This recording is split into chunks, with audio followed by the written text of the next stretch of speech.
Oh, folks, how you doing today? Get a little bit more light going on there. Okay, so today this is going to probably be my last video, minus trying to get something working with my graphics.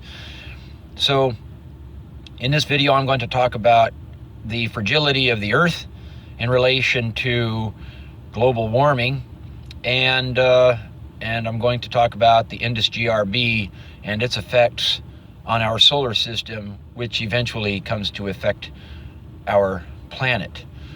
And these are the types of things that we probably should be thinking about.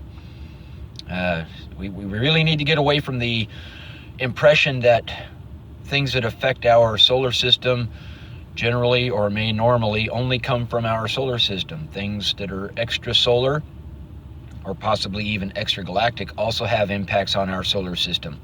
And it shouldn't be such an impossible thought that something like that could actually happen. And so I'm going to go ahead and let you watch my elbow while I go to work. All right. So basically I have a bit of a story, and some of it has to do with, I think it's called paleo something.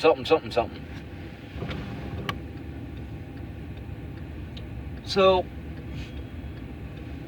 anyway, I was doing some research before. I wanted to write a book that I was going to title, The State of the World, and talk about basically things that I see happening today that people in the world could actually probably work harder at avoiding. But then I decided not to because it was too depressing. So I did get to a certain point where I followed information that I could best describe as telling me pretty much what scientists had followed in terms of DNA as it moved from what we believe to be a beginning of the hominids and Ethiopia and such like that. So you have a DNA trail that basically goes along from Ethiopia through Turkey to somewhere either north or south of the Himalaya, and then in traveling toward eastern China up toward Kamchatka, and eventually across the Bering Strait over to what is now Alaska, and following down through Alaska until a particular DNA trail leads to southwest United States. And it just so happens that the Hopi have stories of their endeavors, their trips, and their lives. And because they're still a closely knit family of people, a tribe, these stories are still alive. And when you think about it in terms of how long it might take for a migratory people to go from Ethiopia and end up eventually in the southwest United States, you can kind of estimate by chopping up those segments of distance. And what is it that I mean by segments of distance? Because if you look at it, it's just one long trail, one distance. But if you follow the Hopi stories of their people, you can actually divide it into segments, and each of their particular segments are what they refer to as worlds. So basically, certain major events took place while they were migrating across basically, the Middle East, Eurasia, and those territories. And it just so happens that there's particular events in the history of the Earth that may coincide with their travels. So the first story of their first world, I think it's the world of Tokpa, is they ended up meeting the ant people, right? And they're gonna know, crazy, glad he went over there. They're basically gonna know who those ant people were. But when you look at Turkey and you look at the caves that we have in Turkey that are unexplained, that are very well constructed, that have existed for unknown centuries, and you go back to a certain period of time, and when I'm talking about a certain period of time, I'm assuming that the Hopis, the beginning of the Hopi expedition, if you want to call it that, began sometime less than 4.4 million years ago. And that's what, and I'm basing that on our scientific discovery of possibly the oldest skeleton known, right? So if we take that oldest skeleton known and we put it in Ethiopia, well, 4.4 million years starts our expeditionary clock. So at some point in time, I mean, we developed and we lived in the area of Ethiopia before we began to branch out across the planet, following the food sources. Natural thing to do, right? And so that would be when most everyone were hunter-gatherers. And that would begin about the time when the Hopi started moving, eastward. I almost said westward. So they started moving eastward. So let's say, for instance, they made it to Turkey, and by the time maybe some 26, so many years, and when I say 26, that's kind of roughly what I was looking at. I could go ahead and go back to my story and reshare that particular estimate of time that I have in my mind, that Turkey actually had kind of a volcanically active period. And so during this time, if it is true that it is possible that the Hopi were in Turkey at the time of its volcanic activity, they may have chosen to live in caves to get away from, say, for instance, not necessarily lahars, because the lahar is going to fill the cave and all that other stuff, right? But maybe if the eruptions were putting way too much material into the atmosphere and making it difficult to breathe in the atmosphere, possibly. I'm just throwing that out there as a theory, because even then, if you're living in a cave and you don't have that supply of oxygen from the atmosphere and you're breathing all the schmuck that's floating around the atmosphere that you would supposedly be running from, that would actually be more like a death trap than, of course, than a place to go to get out of the way. But at any rate, it could have been a volcanic period of time where they needed to get away from the volcanoes erupting. Now, there are a lot of volcanoes floating around Turkey, and it has a lot of activity going on there too, right?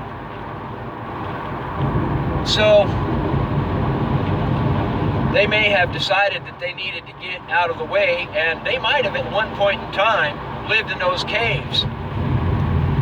And it wouldn't have been them who made those caves, but them who lived in those caves as guests to those who did make those caves. Okay, now, I'm not going to try and tell you what an ant person is or what an ant person looks like. Only the Hopi know. What I can say, though, is that more likely than not, That's a true story. They ended up living in caves that were occupied or developed by another group of beings. I'm saying beings because they're referring to them as ant people. So what does that tell us? That tells us that the people that they became the guests of for a given period of time were very different from them. Different enough in appearance that they decided to call them what they felt these people looked like the most. Mostly resembled, right? So, there you go. And so what happens is, they live with these people for a period of time. And then when this time blows over and the volcanic activity of Turkey starts to settle, they begin their migration eastward once again, right? And so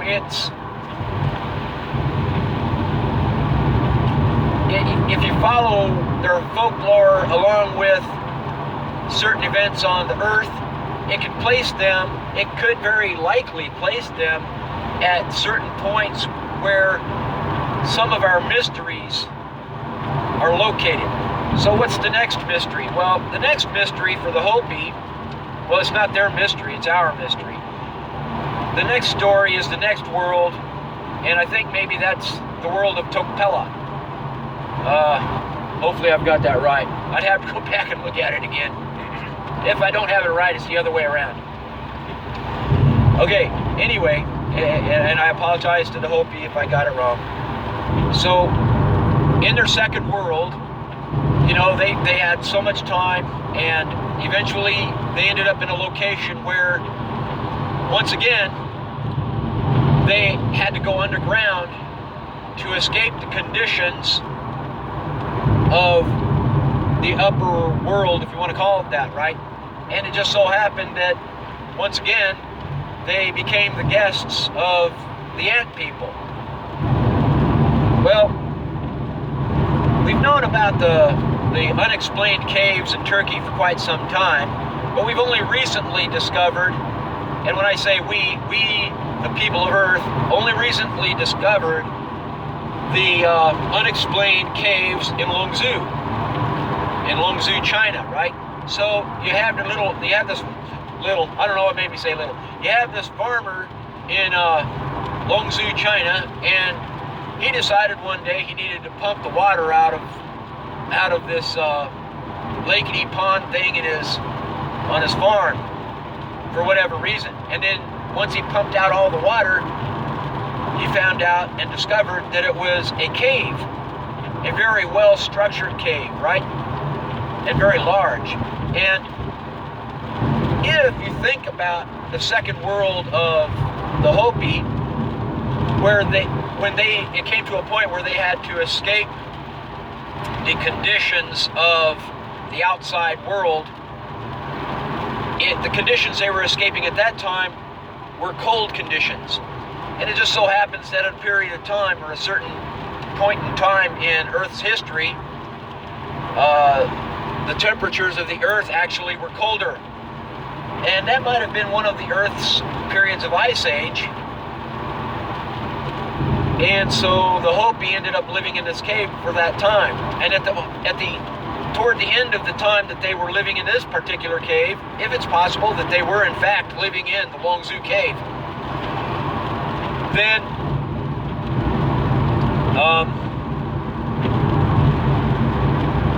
yeah, well, I gotta pass this guy here.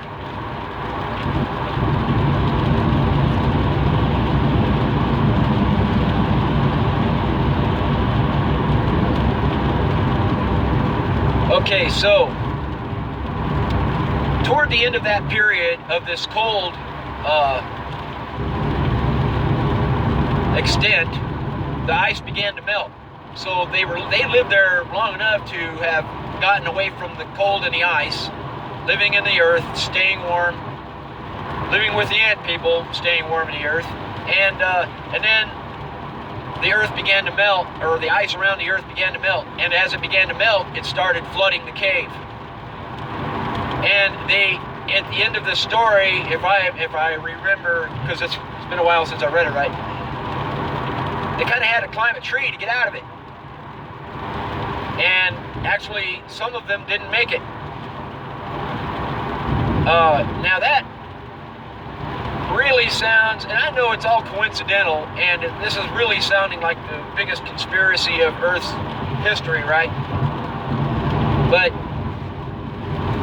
I'm not so sure there's a whole lot of conspiracy going on there. But anyway, so they climb a tree and they get out of it. And then once again, the Hopi are in their migratory stage of life as hunter-gatherers. And so they go up through, you know, if you kind of like establish a distance to a period of so many thousands of years, because this isn't something that just happened overnight, right? We're talking about almost like 4.4 billion, or excuse me, not billion, but 4.4 million years of hominids walking around the Earth. So they're migrating next over Kamchatka onto Alaska. Now, something that you can take from that is, if it is true and they traveled from Kamchatka to Alaska, and they might have done so over ice, then that tells us that by the time they would have gotten to that point, the North Pole slip already occurred. Okay, now they go ahead and they walk across, and now they're over there in Canada hanging out, and then they start heading their way down toward the south. And who knows what kind of creatures they were chasing at that point, right? Might have been woolly mammoths, who knows? So anyway, they're heading toward the south. And then the next world that they have in their stories talks about a world flood. Well, that's kind of funny because, you know, Noah had a flood too that they talked about being the world flood. So now you have one common thing between two entirely different people. So you have Noah's world flood, and then you have the Hopi world flood. Now, here's the unique thing about the Hopi's world flood versus Noah's world flood. If it would be true in the spacing and timing of their travels across the Eurasian continent over to the North American continent, then that means that they could have been anywhere near Missoula at the time of the beginning of the last ice age, 13,400 years ago. So what sort of event might have been so powerful that the Earth would have plummeted, if you want to call it that, into a temperature rise practically in a geological sense overnight, right? What kind of an event could possibly do that? Well, in my first theories of any possible event like that, I began to say to myself, the only thing that would give you some kind of an instantaneous effect on Earth in this regard would possibly have to be the Earth in its perihelion coming too close to the sun at the same time that the sun has a coronal mass ejection, and that coronal mass ejection was large enough to heat the planet well enough to cause flash melts of ice sheets, like the Laurentide ice sheet, and subsequently cause the ice dam for the Missoula Lake to flash melt, turning it into a torrent of water, like a dam breaking and flooding. And this is the type of event that the Hopi speak about. So if they were, say for instance, they were like fishing on the Missoula Lake. And suddenly we have this flash melt. Now they're getting washed out to sea. And the next thing they know, they're floating on a flooded world. And they're floating out farther and farther into the ocean, right? And then eventually they come to a point where they see land and they go onto that land. And as we know now, the Missoula flash flood ripped through the continent and washed mass tons of sedimentary material into the Pacific Ocean down the western coast of the United States of America. All right? To about the distance of where you might expect someone to land if they went the same distance in that flow of current at about that point along the western coast of the United States that drops them off at, oh yeah, that's right, southwest United States. All right, so that if you follow the DNA trail and you kind of chop up the segments of their worlds, it could possibly put them at these points at these particular times in the history of the Earth. Here's the other similarity, you know, for all you conspirators out there, right? It just so happens that Missoula is just a little bit further north of the 45th latitude, of the north 45th latitude on Earth. And it just so happens that the southern shore of the Caspian Sea, which is about where you might expect to have found Noah when he was building his ark, right on that beach there, that's right. Okay, so he's building his ark, right? And then that particular location is right there, very close to the, oh yeah, that's right, the 45th north latitude. What does that tell us? That tells us that the Earth, and this is what got me to thinking about it being a coronal mass ejection, right? The Earth would have been rotating. And in order for the North Pole to have had a 45th latitudinal flash melt, that means that the Earth's North Pole or Northern Hemisphere had to be closest to the Sun when the Sun had this coronal mass ejection. All right, now, that was just enough of a coronal mass ejection to melt the ice on the Earth. It was also quite possibly enough coronal mass ejection to not only melt the ice on the Earth, ladies and gentlemen, but cause the Earth to swell. Just like the Earth went to the gym to go have a workout and its muscles got bigger and the blood was flowing better and its skin got tighter, right? Well, the Earth's skin got tighter, but when the Earth's skin got tighter and the mantle expanded, the aquifers within the crust and lithosphere, if they even exist down around the lithosphere, had no place else to go. And suddenly, the Earth begins to sweat at this gym, at this solar gymnasium, right? And as it's sweating, its way of sweating to relieve the pressure is to have geysers suddenly popping up all around the world in places you would never have guessed a geyser to ever exist. So these geysers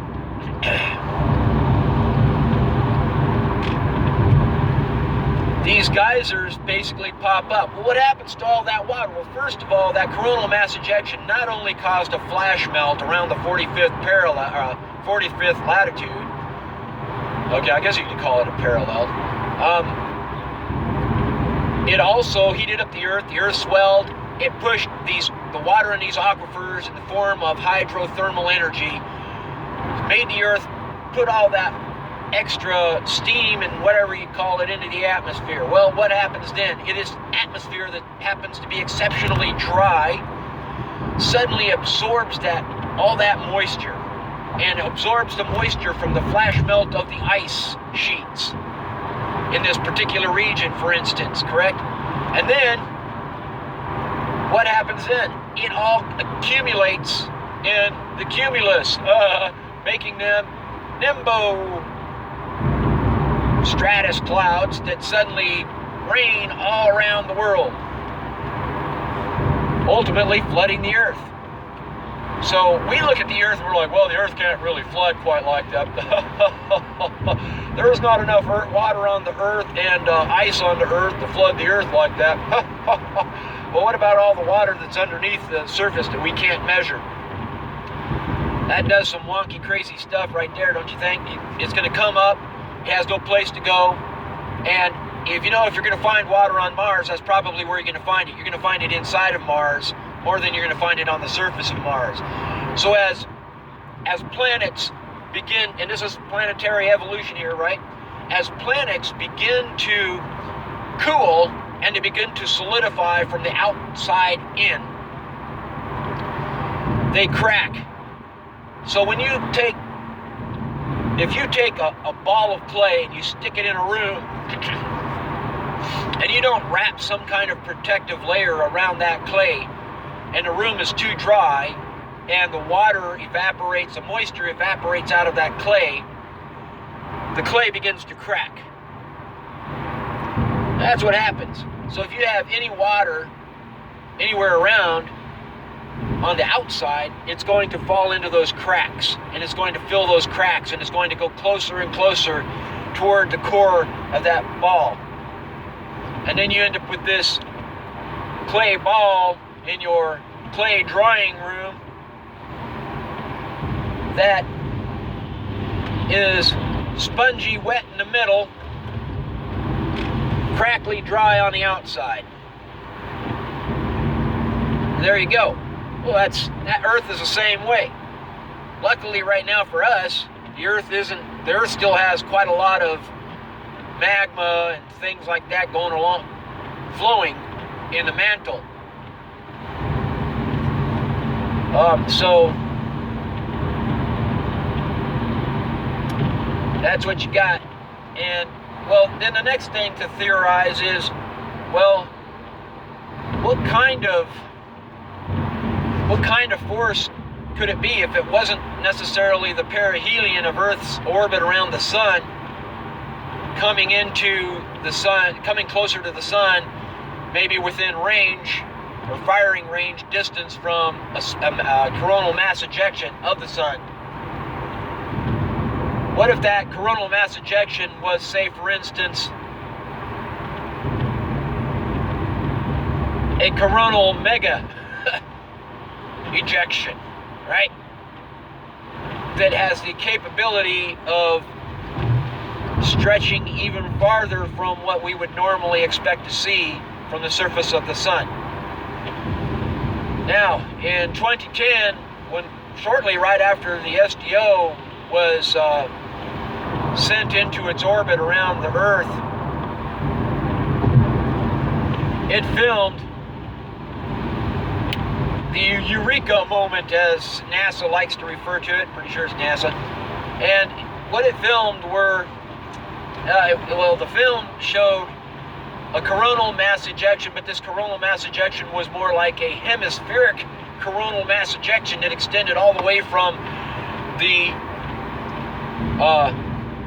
what we might consider to be the east view of the sun, all the way around on the opposite side of the sun, around to the west view of the sun before it dissipated. And now the fact of the matter is, had Earth been on the wrong side of the sun at the time that mass ejection occurred, we could have had a whole lot of crazy stuff happen on our planet. And we've had things come from the sun that affected the planet in so much of a way that it actually caused electrical wiring back in the 1800s or so to catch fire and burn and cause forest fires. That's the kind of impact that this has. So if you have one that's even greater, that's a hell, like not even just a burp of energy coming out of one spot on the sun, but taking up the sun's whole entire hemisphere, yeah, that could be dangerous. That could be dangerous for a lot of folks. That could cause drought. That could cause flooding, because it's going to cause the planet to heat up. and in so doing, causing the planet to heat up, the planet swells. What happens when the planet swells, folks?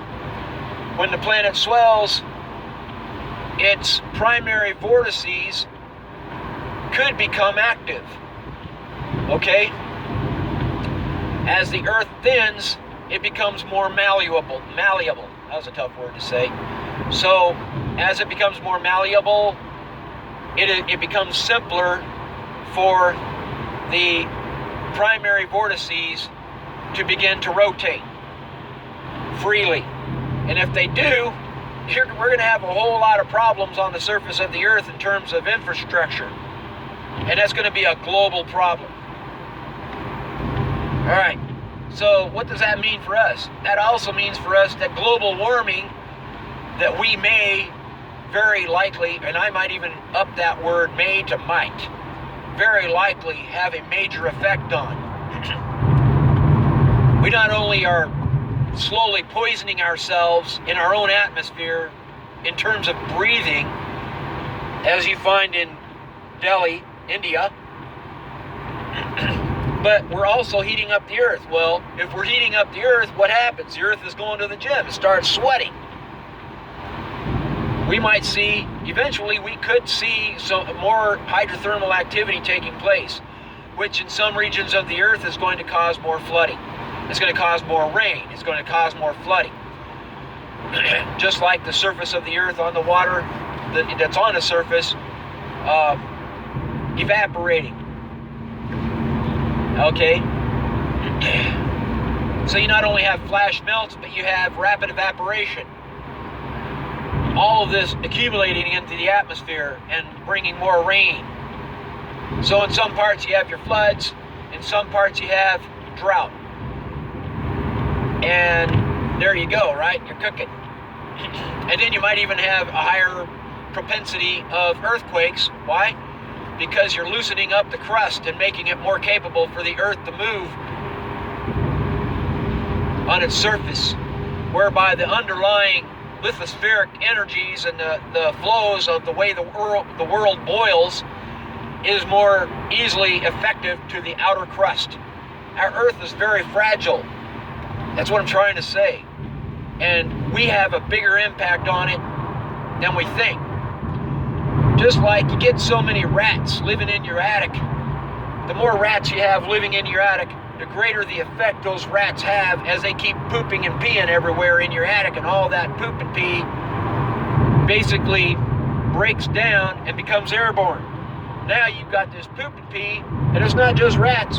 It could be those doggone pigeons or doves or whatever that live up in the attics of buildings in Europe and things like that, where they literally become a health hazard for the people who live there because of the types of diseases that they could possibly carry in their feces. So these are the things you have to be careful of. We have a bigger impact than we realize, and we could go on and on and on, ignoring and being like the ostrich and sticking our heads in the sand. Oh, it's not warming up the Earth. Oh, we're not suffocating yet.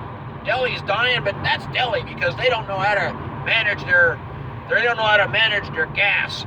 Now they need to be more like us, you know, where it's like more like Los Angeles. Well, I can tell you right now, I think San Diego's about ready to catch up to Los Angeles. I used to live in San Diego, and it wasn't near as bad as Los Angeles.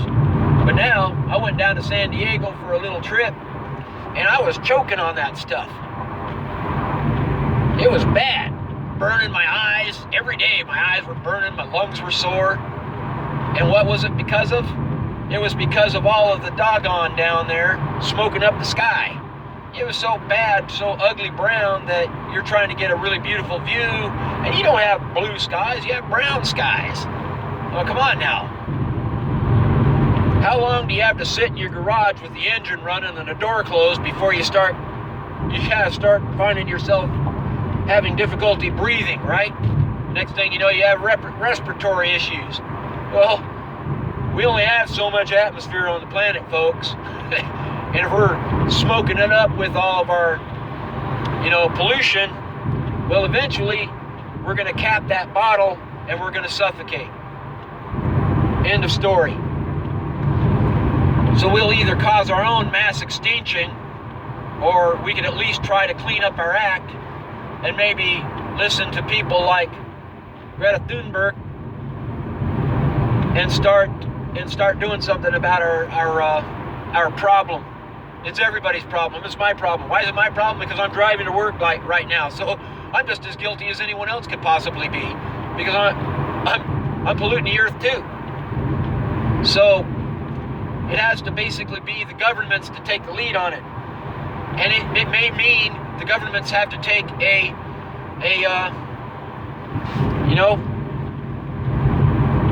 take a big step. People might not like it, but I think there's other ways that we could find energy out there and use energy that is less pollutive. We just don't want to do it. And unfortunately, money might be partly the reason why no one wants to do it. Well, what good is money if you're dead? Right?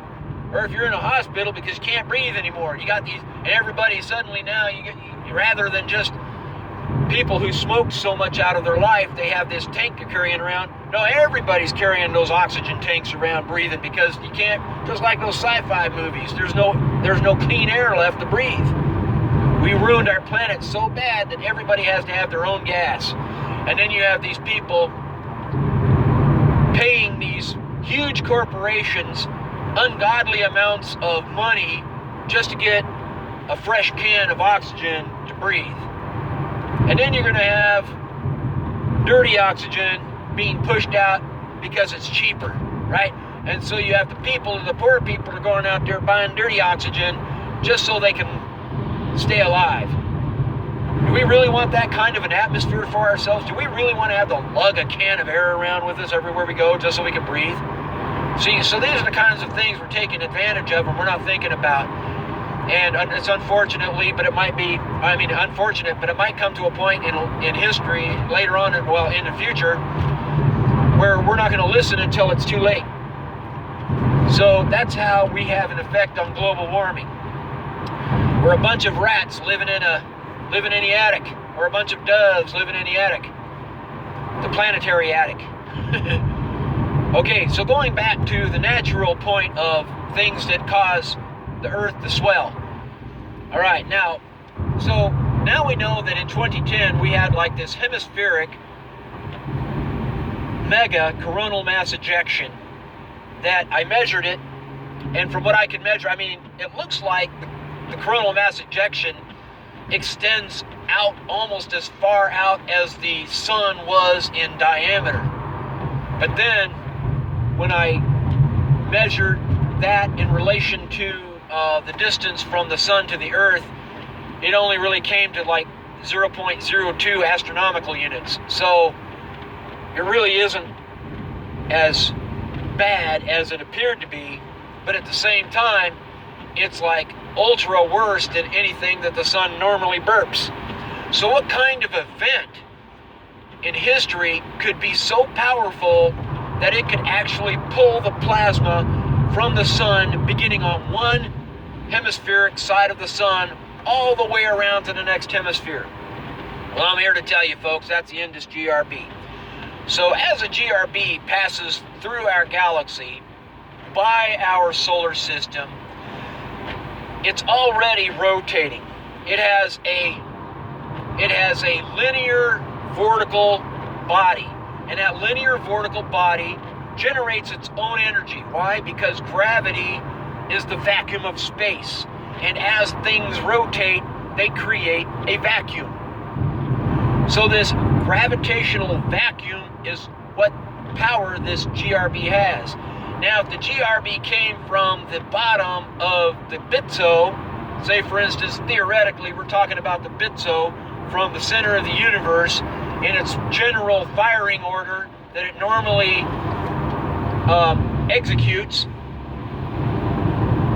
near cyclically, then we have this Russian roulette game we play with this BTSO, and it's not likely to be just that one. Now we're going to be playing Russian roulette with the next BTSO that comes around. So say, for instance, the center of the universe has 5 BTSOs. And when I say BTSO, just in case no one's tracking me at this point, I'm talking about Bright Terrestrial Stellar Object. In other words, I'm telling you it's a white hole. So you have 5 white holes at the center of the universe that are orbiting the universal eye. Because at the universe, I do not believe there is, or likely to be, a nucleus. But you could, like a hurricane, have a nuclear, I mean, not a nuclear, have a hurricane eye, right? The eye of the universe. All right, then you have your distributor cap event taking place with, I gotta move over and let these trucks in, so I'm pretty sure they're gonna want to get over. Okay, so you have these BTSOs that are like in their firing order because they have such a constant feed of stellar mass that they're regularly firing their GRBs. And these we're talking about BTSOs that are mega massive black holes, basically, right? Super bigger than anything we could ever imagine, that have the energy and the power to send a GRB, an extra-galactic GRB, across the universe to where we can't even see where the GRB originated. Now, if that GRB is being emitted from the bottom of this said BTSO, it's going to be even more powerful and travel farther before it dissipates due to drag and friction of space itself, until it finally penetrates our galaxy and passes our solar system. And in so doing, the gravitational pull that it has is, as it's passing, it has the influence to pull the plasma away from the sun at a distance of hemispherically pull the whole entire hemisphere's plasma from the sun at a distance of up to, if not more than, 0.02 astronomical units, until that GRB in its full length, in its full repetitious PRF, pulsating repetitious frequency, passes by the sun, and then it releases that plasma after it's pulled it out from the sun, after it has completely passed the sun, thereby pulling that plasma around the entire hemisphere. Okay? And it does not matter what side of the sun it's on. It could be a hemispheric gravitational pull of plasma from the sun that begins at a latitude above the South Pole and covers the whole entire hemisphere up to a latitude that is below the North Pole on the other side of the on the other side of the sun. It doesn't matter. Either way you look at it, no matter where this GRB passes the sun, it's going to pull a hemisphere of plasma completely around the sun before it releases it. Okay, now what kind of an effect does that have on us? Our solar system operates like a clock. So the Earth goes around the solar system like a clock, we know that. And it just so happens that in 2010, the Earth was a little bit closer to June in its relationship to the sun, in its relationship to this plasma that was pulled from the sun. So if we were in the month of June at the time, let's say we were in the middle of June, at the time the Indus GRB passed the sun, pulling 0.02 astronomical units of plasma away from the surface of the sun for an entire hemisphere.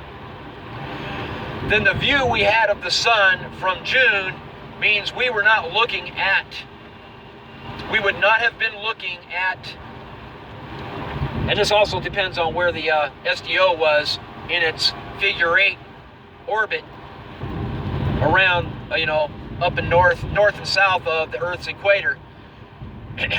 But wherever the SDO was, we're talking about this plasma being on the exact opposite side, or what appears to be the exact opposite side of the SDO's location. So that, in the month of June, would place, it still places, pretty much places it along the,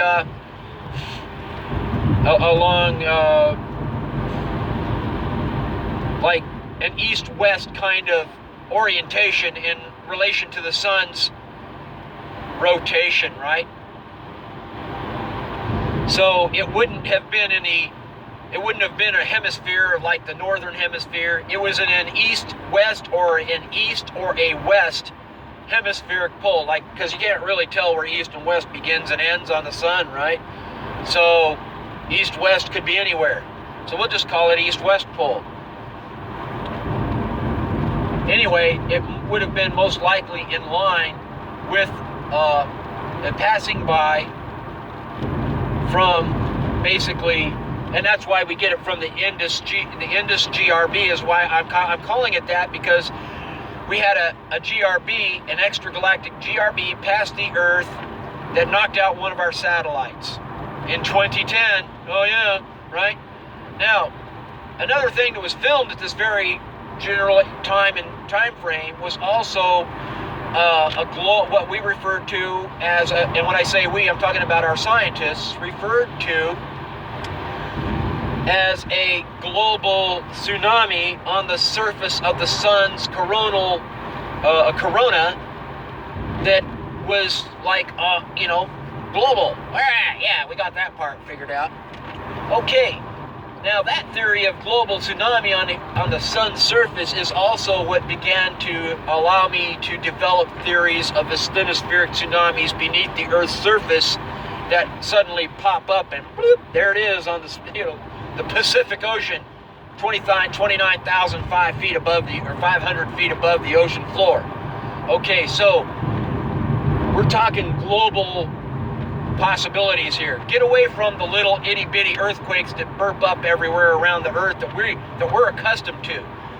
Imagine the Earth could enter into a state that is, it would be like, when you get older and you start to behave more like you were when you were younger, and we call that regressive, right?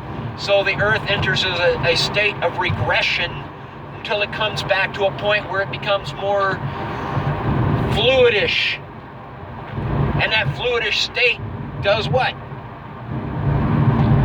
It starts making those vortices activate. That's right, don't go fishing in Africa on, on Lake Victoria if the Earth is swirling. Okay, and next thing you know, you're living on Mom's blender. Okay, or living in Mom's blender. So, there you have it, right? Now, how does this tie in with the Earth? It ties in with the Earth, so you have like this mega massive coronal mass ejection that's hemispheric around the Earth. Around the sun.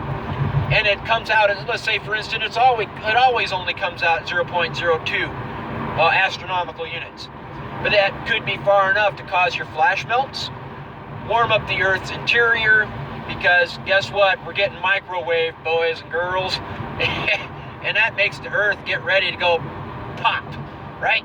What happens when you put certain things into the microwave that you probably shouldn't put in the microwave? And I'm not talking about metal. They go pop. They cook from the inside out, they expand, and they go pop. All right? You just can't do that. Okay, so these mega massive coronal mass ejections swell the Earth, but not enough for the Earth to go pop, but enough for the Earth to start doing some crazy things.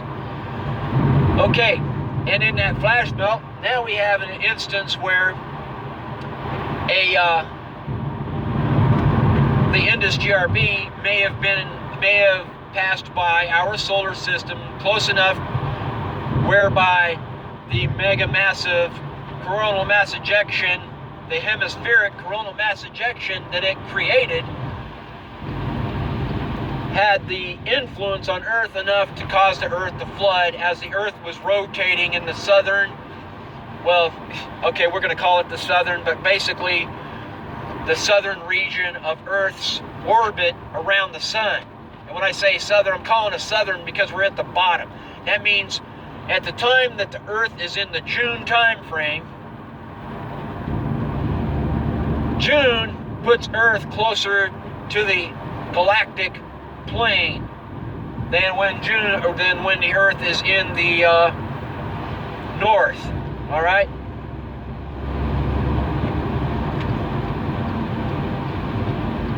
That's how we look at it. So that's where you get it from. So you not only have natural events taking place. Now, if I'm right, and let's say, for instance, these near-cyclic GRBs that I'm referring to as the Indus GRBs are coming from BTSOs that exist close to the center of the universe, then yeah, that's right. I'm telling you right now that if that's the case, the center of our universe may very strongly and possibly be in the direction of the Indus constellation. That's why I'm giving it the Indus GRB name, right? Because we can see the constellation, the Indus constellation, right? But we can't see the source of the GRB that appears to have originated from the Indus constellation. So that could even mean that the Indus GRB comes from a poo that is beyond the Indus constellation, right? So you're following me, right? And because the Indus GRB, like all GRBs, come from a rotational body, they have a rotation in their birth. And they maintain this rotation until the spin finally has too much drag, where the drag and the pressure against that spin reduces that spin and deteriorates that beam. So instead of it being a laser beam, it's just and laser beams are the same way, right? They have to have a rotation. If they don't have a rotation, it's going to be hard to keep that beam solid. Woohoo! Slippage. Doggone it. Must be raining a lot around here.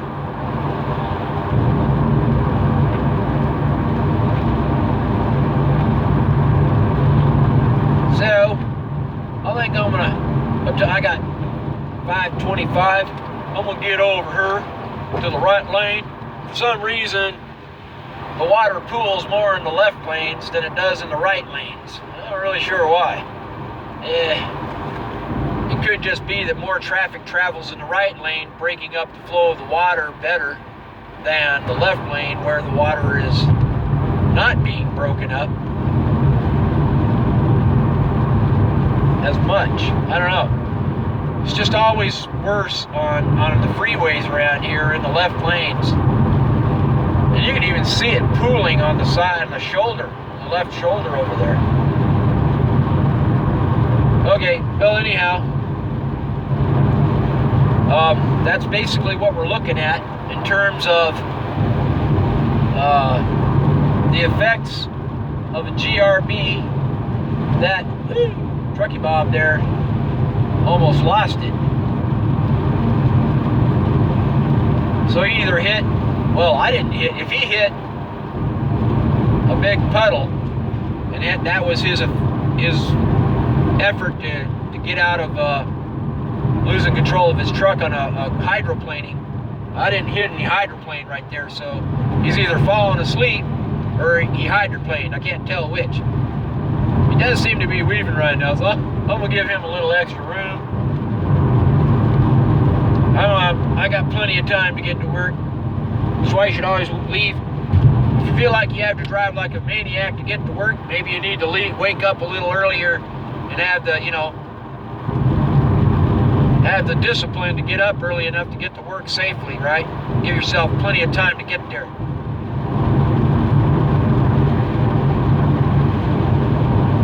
There is a lot of water pooling on. I can even see it. So I mean that right there ought to tell you something. Okay, folks. So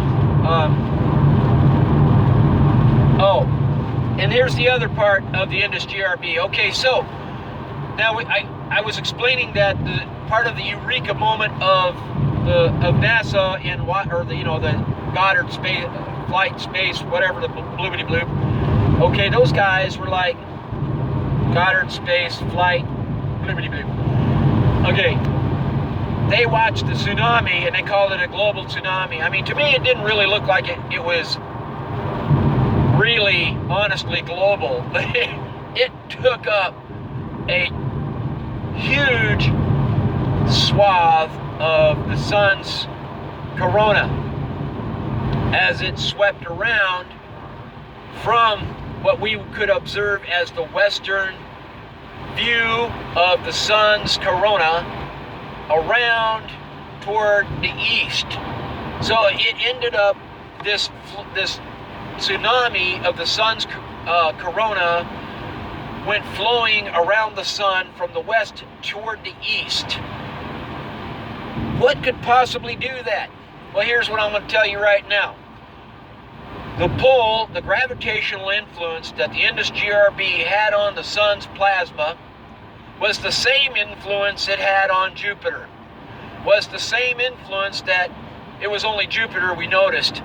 But if we really wanted to look closely at the rest of the gas giants, I guarantee you it had the exact same effect on all of the gas giants, and the plasma of the sun is not as strong as terrestrial matter, right? Which is why we didn't necessarily see the rotation of the Earth become slower, making the days oddly longer for that particular period of time. And the effect of the Indus GRB was huge. Its gravitational influence may have even begun as early as, what month comes before June? All right, January, February, March, April, May, all right? Could have been as early as the end of May, extending as far as the middle of, what comes after June? July, the middle of July, okay? That's how long this bloomin' extra-galactic frickin' GRB was, folks. That's how powerful that thing was. It was so long, its PRF was so blessed long that it was maybe 2 months, 60 days long. All right, figure that out in light years, right? All right, oh, poops, what's this guy doing? I mean, he's driving really slow, and he's got his right turn signal on, and the exit is way up there. And he's doing 50. I might have to go around this guy. Nah, forget it, he's getting off. Okay, so the Indus GRB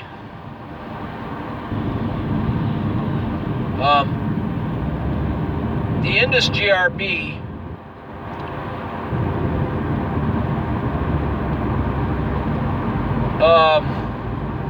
sorry, I'm sitting there watching this guy like W blah, blah, blah, blah. Anyway, okay, so the influence of this GRB at 2 months beginning at the beginning of its influence to the end of its influence on this solar system was strong enough to affect the lighter material. In this case, it was strong enough to affect the fusion, the operational fusion of the sun in the corona, maybe even deeper, and the gas giants. So not only did it didn't slow the sun's rotation down, because you see that the Indus GRB did not have a strong enough influence to slow down the terrestrial rotation of our parent black hole, BH number 1. Okay? It was too far away from the center of our basically our flow. But it was close enough to our solar system and strong enough to affect the plasma of the sun. In so doing, it reduced the rotational flow of the plasma around the sun. It slowed it down. And then at the end of its passage by our solar system, at the moment it released at the moment that it really did release, not because it released the mega massive coronal mass ejection of the sun before it released the plasma creating the tsunami around the sun, right? So you have basically 2 release points. The latter would have been the one where the sun, where the Indus GRB finally let go of its gravitational effect on the sun's flow. And at that point, that's when it's like a dam that just broke. It's like the solar Missoula flash plasma from hell, literally going around the sun, right? That's where you get your global tsunami. But at the same time, it was slowing the plasma's rotation around the sun and not necessarily the sun's rotation in general, because the sun's rotation is driven by our parent black hole, BH number 1. Okay, so since BH number 1's rotation was not reduced, the sun's rotation, core rotation, was not reduced. What was reduced was the flow of material in the sun's corona. What was reduced was the flow of atmosphere in Jupiter. What happens when you reduce the flow of atmosphere in Jupiter? The number of your Jupiterian stripes become less. What did we lose on or about the same time in Jupiter's atmosphere? We lost a stripe, ladies and gentlemen. What does that tell us? That tells us that Jupiter's rotational, atmospheric rotational flow was reduced. So the Indus GRB not only had its effect on our sun, it also had an effect on our gas giants. Not just Jupiter. Jupiter was the most apparent. And so it's more difficult for us to see these types of effects on the gas giants that are farther from us. And they're smaller too, right? And I can tell you right now that all the gas giants, just like Jupiter, just like Earth, just like the sun, have the same number of Jupiterian stripes. So what does this also tell us? At the same time that the Indus GRB reduced the rotational flow of the current flow of the sun's corona, it also reduced the sun's number of Jupiterian stripes. But identifying the Jupiterian stripes on the sun's surface may be more difficult. maybe easier said than sought. Is that did I say that right? Okay, I don't want to sound like I don't want to sound like, I don't want to use that word, I'm sorry. So, I don't want to sound like I don't know what I'm talking about, because actually I don't know what I'm talking about. I'm throwing out theories. These are things that I would like to think I know what I'm talking about, because from a mechanical sense, they make sense, right? And my whole point about the universe in which we live, that exists within the cosmos, everything about what we see and what we feel and what we live with has mechanical operation. And if it can't be done mechanically, then it's not possible. So as long as we can break it down to a mechanical understanding, then it's not an issue. We can describe and understand how every single element, large and small, operates in our environment. And when I say our environment, I'm talking about our cosmological environment, all the way from infinity to infinity, I guess. Drop the IN and call it finity.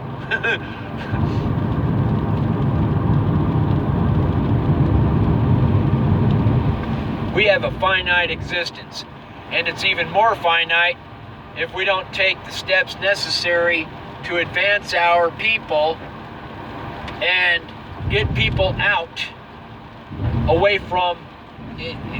Ultimately, if we want to survive as a species, number one, we got to stop killing each other every day because of our differences, and start thinking about the overall existence of humanity from the get-go, and start looking at ways of being able to travel great distances, and even if those great distances of travel take us beyond our galaxy. But right now, it might just be a good enough idea to eye new homes that could develop somewhere in and around our galaxy, because it might be easier to get there. You know what I mean? I'm just saying. Right now, we're on a fast path to nowhere, folks. And all this nuclear hoopla we got going on, that's the dumbest thing we could do. I'm sorry, I don't want to call it dumb, but that's the dumbest thing we could do. Sitting there, I got a bigger bomb than you. Well, you know what? You use that bomb, buddy. And you know what? Yeah, you might totally obliterate what's on the receiving end of that bomb, but those are going to be the people who are blessed. The people who are going to be blessed from an atomic war are going to be the people who got turned into dust from the effects of that blast. Why? Because they didn't have to suffer. So who's really going to suffer, ladies and gentlemen, of the world? It's going to be all you blankety blanks out there that are still alive. Duh! You're killing yourselves. And so it's going to be worse than the coronavirus, COVID-19. You think COVID-19 is causing a pandemic or something like that, right? Well, I'll tell you what's going to cause a pandemic, ladies and gentlemen, and that's going to be nuclear fallout all over the atmosphere of the Earth, killing people slowly, making you grow things that you never thought could grow from parts of your body you wished weren't there. And you know what? That'll be the last time you ever see a beauty pageant, because everybody on the planet's going to be the ugliest thing you ever saw, and you're going to be like having everybody on the world's going to be they're going to be alive, but they're going to look like they were zombies. You know, I'm telling you, it's not pretty. Nothing is pretty about what war does to people. I mean, look at the way things are torn apart in parts of the world right now. People are suffering. Many people are suffering. So we really ought to think about that. We're all sitting here trying to figure out whose nuke can go faster than whose nuke, and it's like, okay, let's think about speed in terms of whose feet can run faster than whose feet after that nuke pollutes the entire planet's atmosphere. Hello? Alright, who's going to be the first one to push the button? Whoever pushes the button first is going to be the one who suffers the longest and the most. You're doing all the other people in the world a favor if you nuke them. I'm telling you, because they're going to be gone. They're not going to have to suffer the consequences of poor judgment. So where should we really be placing all of our intelligence and energy? The point is, we need to be placing that intelligence and energy in developing and devising a plan that is consistent, supportive of the human race. And when I say human race, I'm talking about every frickin' hominid that lives on this planet today. Okay? And all of our little furry friends. Because you know what? Most of our happiness, whether you like it or not, comes from our furry friends. And if we live in a world where it's just people, or if we live in an environment where it's just people and we don't have any furry friends, we're not going to be happy. We not only have furry friends, ladies and gentlemen, we have plant friends. When I live in the desert, I got really depressed because I didn't have my green tree forests to look at. I hardly had anything that was green. And if it was green, naturally green, it didn't look green in the desert, ladies and gentlemen. The storms that came through there like tsunamis in their own right, literally, I mean, we see that in the sci-fi movies too, right? But in real life, you can see them from space, so that's pretty colossal. And when you're standing in it, when it hits you, that is no joke. You can't even breathe. And that tree that you thought was green, yeah, it ain't green no more. It's as brown as the dirt that clogged your lungs.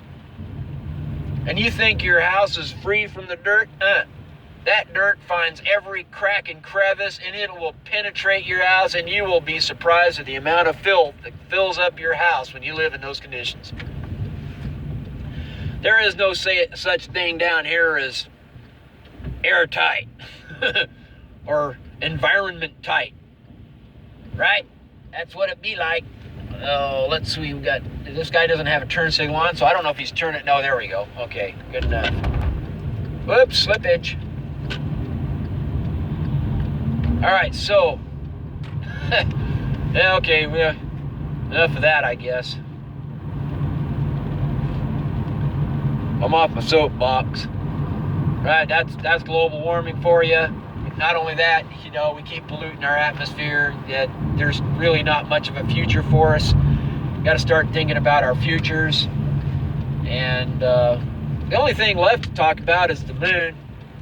And I'm almost to work right now, so eventually I'll talk about the moon later, I suppose.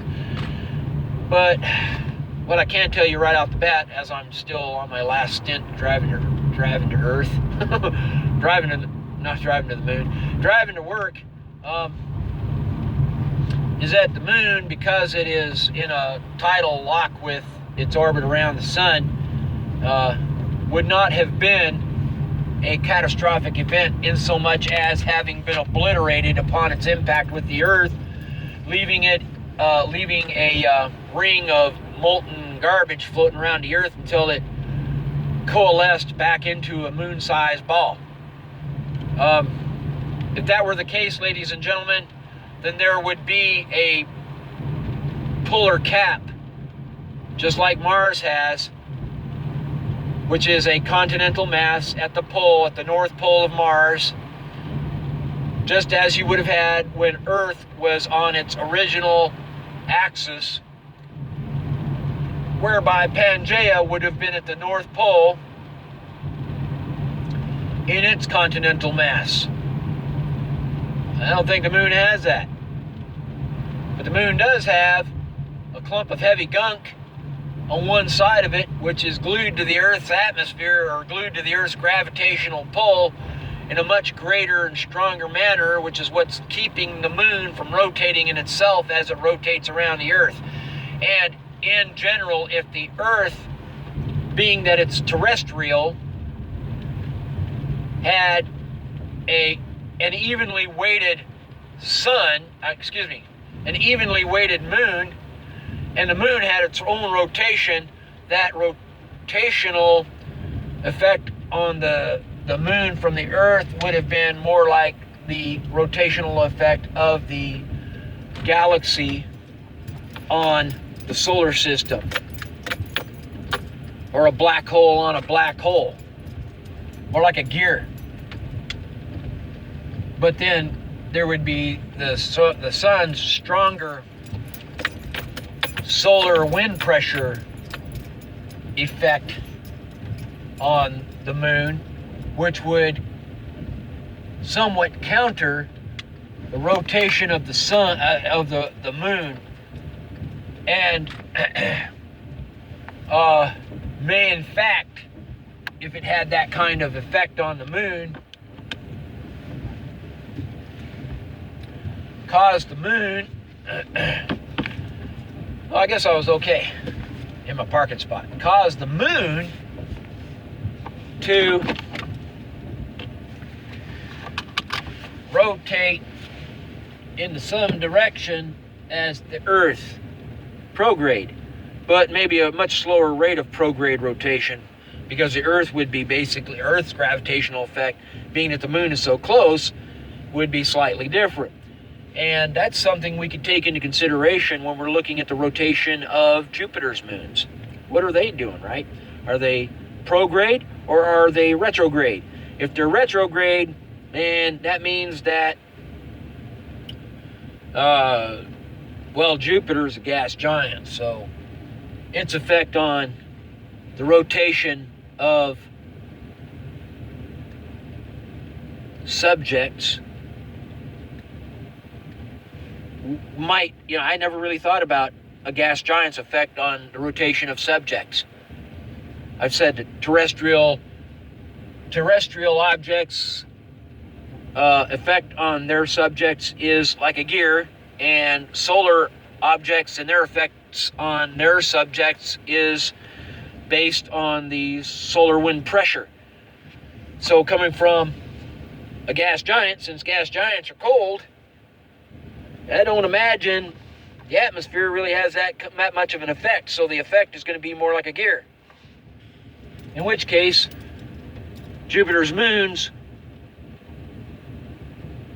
may be rotating, may have a higher probability of rotating in a retrograde direction, unless the sun's solar wind pressure is strong enough at that distance from the sun to cause them to either rotate extraordinarily slow or just rotate at any speed in a continuance of the prograde direction. I gotta go to work. Okay, so I'm gonna pull up the phone and say goodbye. Bye-bye.